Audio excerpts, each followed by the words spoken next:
इसमें आप सब जुड़े हुए हैं। आपके हृदय में सदैव विराजित होने वाले मैं अपने प्रभु परमात्मा के दर्शन करता हूँ। आपकी आस्था और भावना को एक बार नहीं मैं कोटि सौ बार वंदन करता हूँ, प्रणाम करता हूँ। कल आप भूमि के परीक्षण के बारे में आप सुन रहे थे, जिसमें कहा गया था कि हलाकृष्टे तथोद्देशे सर्वबीजानि वापयेत् त्रपंच सप्तम रात्राणि न प्रोहन्ति तान्यपि। हल से उस जमीन को जोतने पर जहाँ 3 दिन में, 5 दिन में और 7 दिन में अंकुर निकल आता है, उस जमीन को ठीक माना गया है, उसको बढ़िया माना गया है। कल परीक्षण में ये आपने सुना था। भूमि परीक्षण में कल आप ये भी सुन रहे थे, 1 हाथ नीचा और 1 हाथ चौड़ा गड्ढा खोदकर उसमें यदि पानी भर दिया जाए, दूसरे दिन देखा जाए यदि पानी उसमें कुछ बचता है तो वो ज़मीन उत्तम है, अच्छी है। कीचड़ रहता है तो मध्यम है, और पानी उसमें है ही नहीं और ज़मीन में दरारें सी पड़ गई हैं, तो उस ज़मीन को ठीक नहीं बताया गया। ये आप श्रवण कर रहे थे, कल आपने सुना था। अब हम इससे आगे की चर्चा कर लेते हैं। निश्चित रूप से यदि वास्तु के हिसाब से कहीं मकान, दुकानें ये सब बन जाती हैं तो उनका अपने आप में अतिशय प्रभाव है। आइए, जिस समय आप जमीन को पूजन के लिए लेकर के चलते हैं उस जगह को, तो लिखा है पंचगव्योर सदही जलिस तथा पंचामृतेन चह संचय शुद्ध कामेन भू संस्काराश्च कारयेत्। जमीन के आप ईशान कोण में गैया के गोबर से पहले उस स्थान को लिपवाइए, वहाँ पर फिर पटा रखिए, उसके ऊपर अष्टदल का फूल बनाइए। सर्वौषधि गौ दुग्ध गौ दधि गौ घृत शर्करा तथा मधु, जिसको पंचामृत कहते हैं, उस जमीन पर छिड़किए जहाँ जिस स्थान पर पूजन हो रहा है। इतना सा कीजिए। इसके तत्पश्चात फिर आपको क्या करना है, आप लिख सकें तो लिख लीजिए, और नहीं लिख सकते हैं तो आप सुन लीजिए। जमीन में नीचे जहाँ नीम खोदेगी और जहाँ आपको उस जमीन में, मिट्टी में कुछ दबाना है, उसके लिए मैं आपको एक निवेदन कर रहा हूँ। क्या है, एक कुंभ लेना है। कुंभ मतलब एक तांबे का आपको कलश टाइप का लेना है। तांबे का लोटा हो, तांबे का कलश हो, इतना ध्यान रखिएगा यदि वो कोरा हो, नया हो, उसमें कोई छिद्र ना हो। लिखा है कि तत्र कुंभम निवेश्यादौ हेमगर्भं जलैर्युतं सर्वधान्ययुतं सर्वगन्ध सर्वौषधिर्युतं। इस बात को ठीक से सुन लीजिएगा।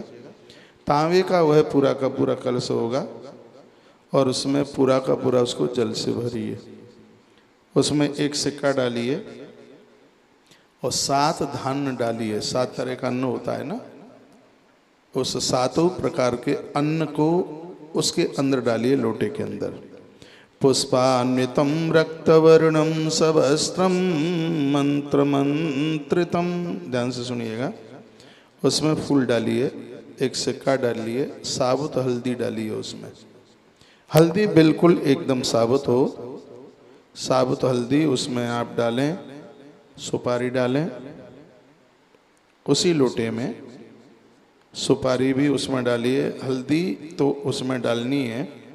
हल्दी तमाम तरह की उस स्थिति को वहाँ से समाप्त कर देती है जो उसमें बाधक बन करके खड़ी है। ये चीज़ें उसमें आपने डाल ली है, और आप बाज़ार से चांदी के सांप सांपिन और बनवा करके लाइए। सुपारी मैंने आपको बोल ही दिया है। इतनी सी चीज़ें आप इकट्ठी करें। नारियल लीजिए, ये सब चीज़ें उसमें डालकर और उसके ऊपर नारियल रख दीजिए। फिर नारियल को उसमें रख करके फिर क्या करना है, रक्त वर्णम सवस्त्रम मंत्र मंत्रितम, लाल वस्त्र लीजिए और पूरे लोटे को लाल कपड़े से उसको बांधिएगा। पूरे लोटे को, कलश को लाल वस्त्र से उसको आप बांध लें। फिर क्या करना है, जहाँ पर नीचे आपको, जहाँ वो कलश जमाना है, तो सबसे पहले उसका आप मुहूर्त देखेंगे।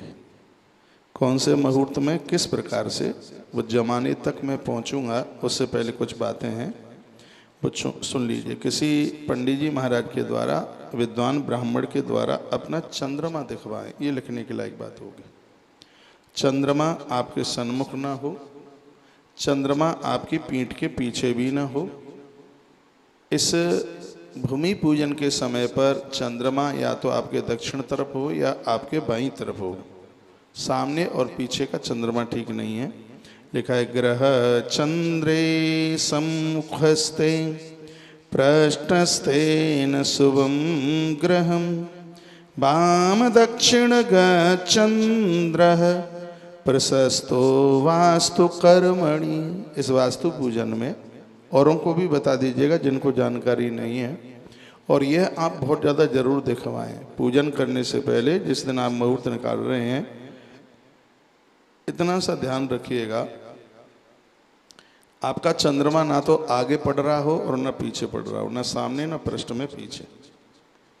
लिखा है ग्रह चंद्रे समुखस्ते पृष्ठस्ते न शुभम ग्रहम।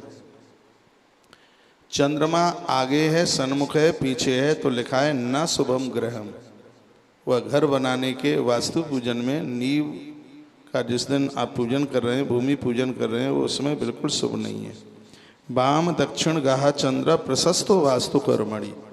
वास्तु कर्म में चंद्रमा जो प्रमुख पूजा कर रहा है उसके दाहिने या बाएं हाथ पर होना चाहिए, तो वह बहुत ज़्यादा बढ़िया है। ये बात बताई।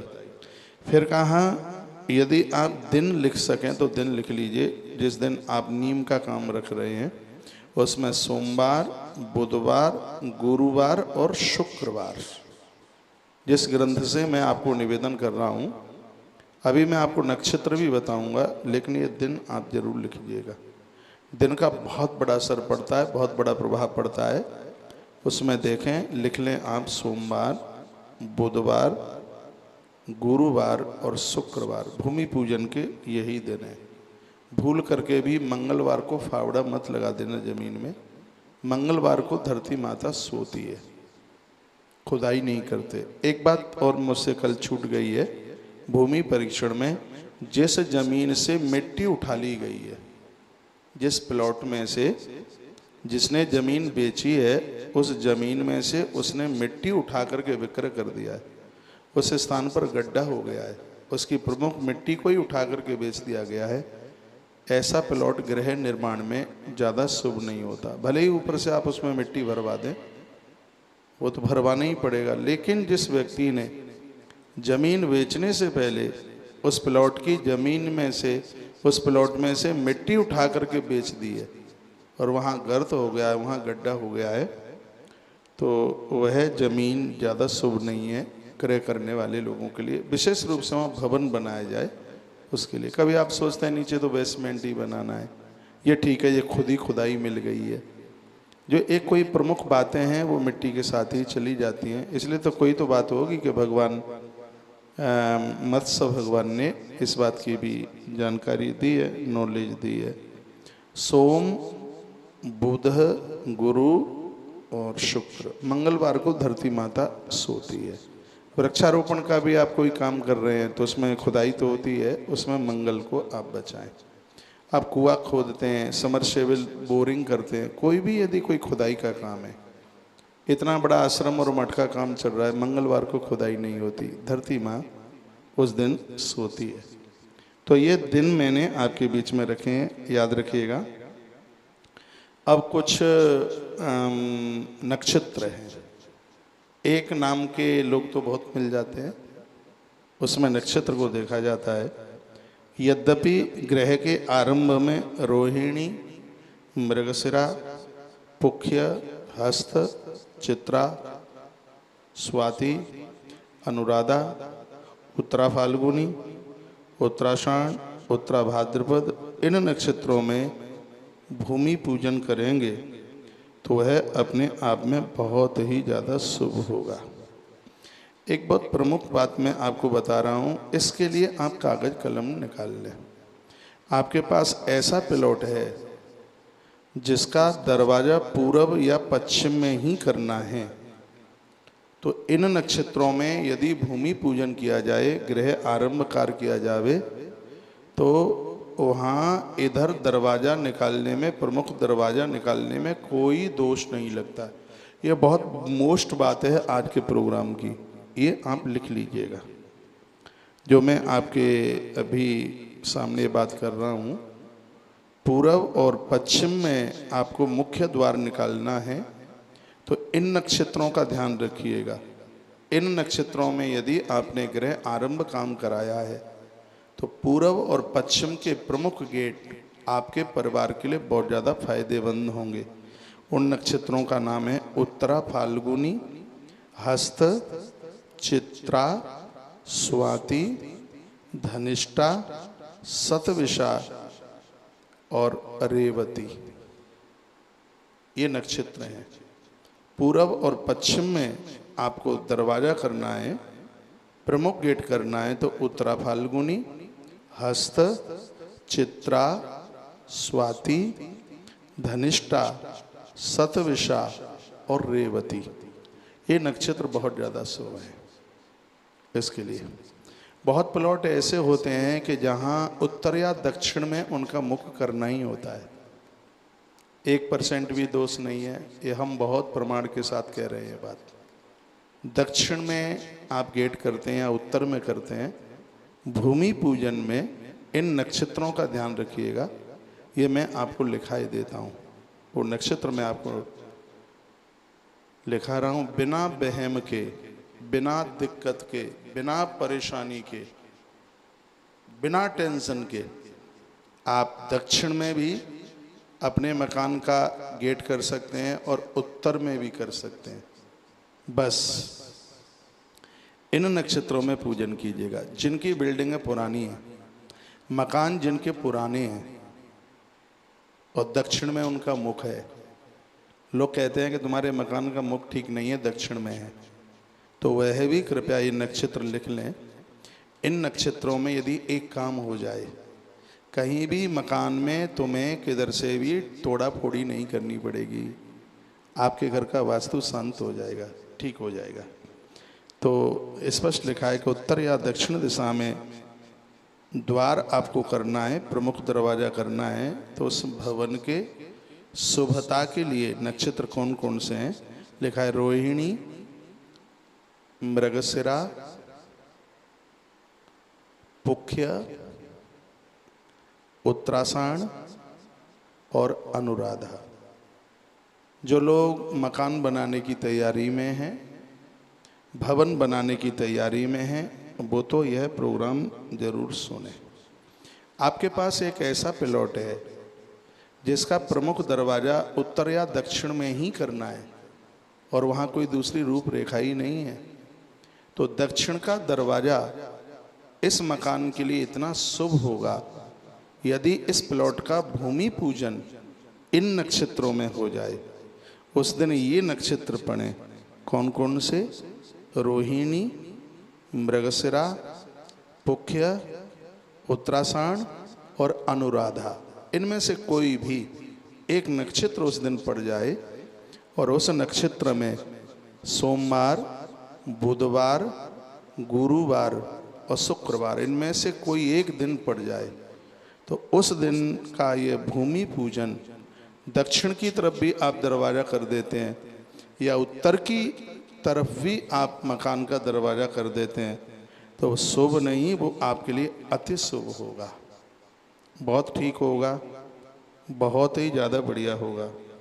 अब मैं आपको कुछ महीनों के नाम और लिखाई देता हूँ, कौन कौन से महीने में मकान का भूमि पूजन, मकान आरंभ किया जाए तो आपके लिए कितना प्रभावी होगा, कितना बढ़िया होगा, वो मैं आपको निवेदन कर रहा हूँ। किन किन महीनों में आप ना करें भूमि पूजन भवन का, ये भी मैं आपके बीच में रख रहा हूँ। चैत्रे व्याधिमवाप्नोति यो नवम कारयेद गृहम्। नया मकान बनाने के लिए भूमि पूजन यदि आप चैत्र में शुरू करते हैं तो उस मकान में बीमारियां ज़्यादा फैलती हैं। एक बार पुनः बात को रिपीट कर रहा हूँ, सुनिए। चैत्रे व्याधिमवाप्नोति यो नवम कारयेद गृहम्।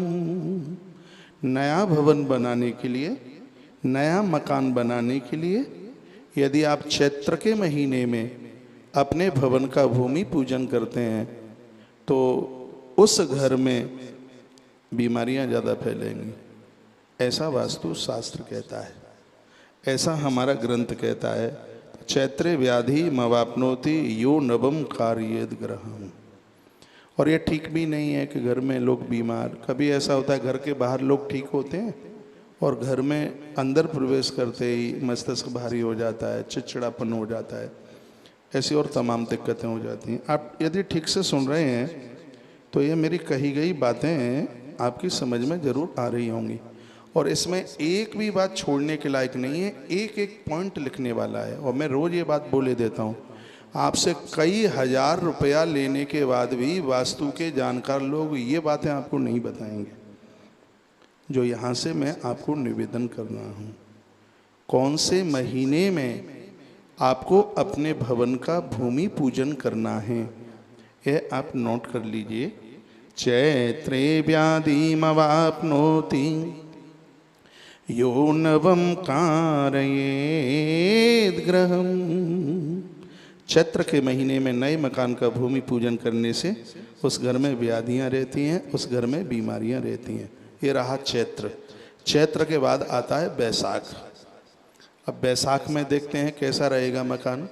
तो यहाँ लिखा है कि बैसाखे धन रत्नानि ज्येष्ठे मृत्यु तथैव च। यदि बैसाख के महीने में भूमि पूजन किया जाए तो इतना शुभ है कि उस घर में धन वृद्धि कभी नहीं रुक सकती, धन की आय नहीं रुक सकती। बैसाख महीने के 30 दिन इतने शुभ हैं। उसमें वो मुहूर्त नक्षत्र के लिए वो जरूर निकलवा लीजिए। बैसाख मास को बहुत ज़्यादा शुभ का है। क्या लिखा है? बैसाखे धन रत्नानि। बैसाख के महीने में भूमि पूजन करने से धन रत्नों की, नए नए वाहन घोड़ों की, किसी भी प्रकार की कोई कमी नहीं रहेगी। भवन के भूमि पूजन में बैसाख के महीने को बहुत ज़्यादा शुभ माना गया है। ज्येष्ठे मृत्युस्तथैव च। जेठ का महीना बहुत हानिकारक है, किसी के प्राण भी ले ले। मकान बनते समय दीवार गिर जाए, भगवान करे ऐसा ना करे, ना हो, लेकिन फिर भी ऐसी कोई घटनाएं घट सकती है। मजदूर, लेबर, ठेकेदार, कहीं किसी को कोई उसमें दिक्कत हो सकती है। इसलिए जेठ का महीना, ज्येष्ठ मास नए भवन के भूमि पूजन के लिए शुभ नहीं है। मैं तो यहाँ से जो भी बातें आपको कर रहा हूँ बिना प्रमाण के कोई बात नहीं कह रहा, प्रमाण है मेरे पास। मैं ग्रंथ की बात, उसका श्लोक, उसका सूत्र बोलकर उसका व्याख्यान कर रहा हूँ। चैत्रे व्याधिमवाप्नोति यो नवम कारयेद गृहम्। बैसाखे धन रत्नानि ज्येष्ठे मृत्यु तथैव च। अभी ग्रह पूजन ना हुआ हो, उसका गृह प्रवेश ना हुआ हो, उससे पहले ही कोई दिक्कत आ जाए। इसलिए जो भवन बनाने को जा रहे हैं वो ज्येष्ठ के महीने को अपने दिमाग से बाहर निकाल दें। जेठ के महीने में भूमि पूजन ना करें। चैत्र में व्याधि देने वाला है, बैसाख का महीना धन और रत्न देने वाला है। तो जेठ तक पहुंच गए हम। ज्येष्ठ के बाद आता है आषाढ़।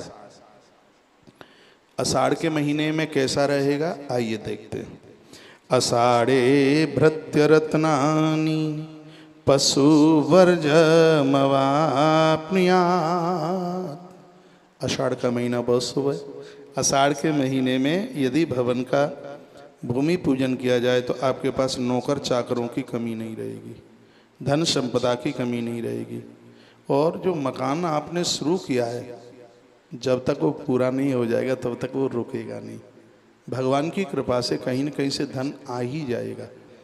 आषाढ़ का महीना इतना फलीभूत है, ये ठेकेदार, लेबर वेबर भी छोड़ छाड़ करके नहीं भागेगी, वो मन लगा करके काम करेगी। आषाढ़ का महीना भवन निर्माण के भूमि पूजन में उसको इतना शुभ बताया। पशु वर्जमा अपनी हाथ किसी भी प्रकार की कोई कमी नहीं रहेगी। अब आगे देखिए आषाढ़ के बाद क्या है, श्रावणम मित्रलावंतु हानिम भाद्रपदे तथा। शायद आपको मैंने एक दिन बोला था, चौमासे का जो समय है चातुर्मास का, भवन आरंभ करने के लिए बहुत ज़्यादा शुभ है, लेकिन भवन में गृह प्रवेश करने के लिए उतना शुभ नहीं है। एक दिन मैंने किसी कथा में ये आपको बोला है। तो श्रावणम मित्र लावंतु, श्रावण का महीना भी भवन बनाने में इतना शुभ है, मित्र बांधवों की कमी नहीं रहेगी। जहाँ कहीं आपकी ईंट रुक रही है, कोई दिक्कत हो रही है, तो तुम्हें पैसा देने वाले लोगों की भी कमी नहीं रहेगी। लोग कहेंगे जी आप चिंता ना कीजिए ना, हम सहयोग करेंगे।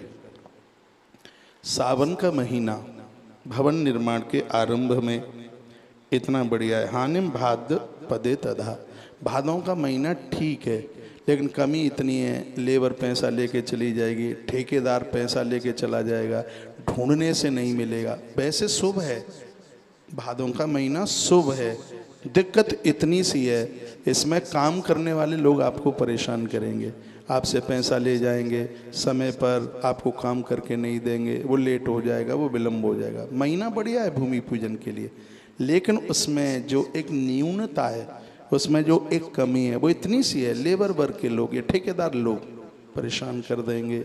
भादों का महीना ऐसा है।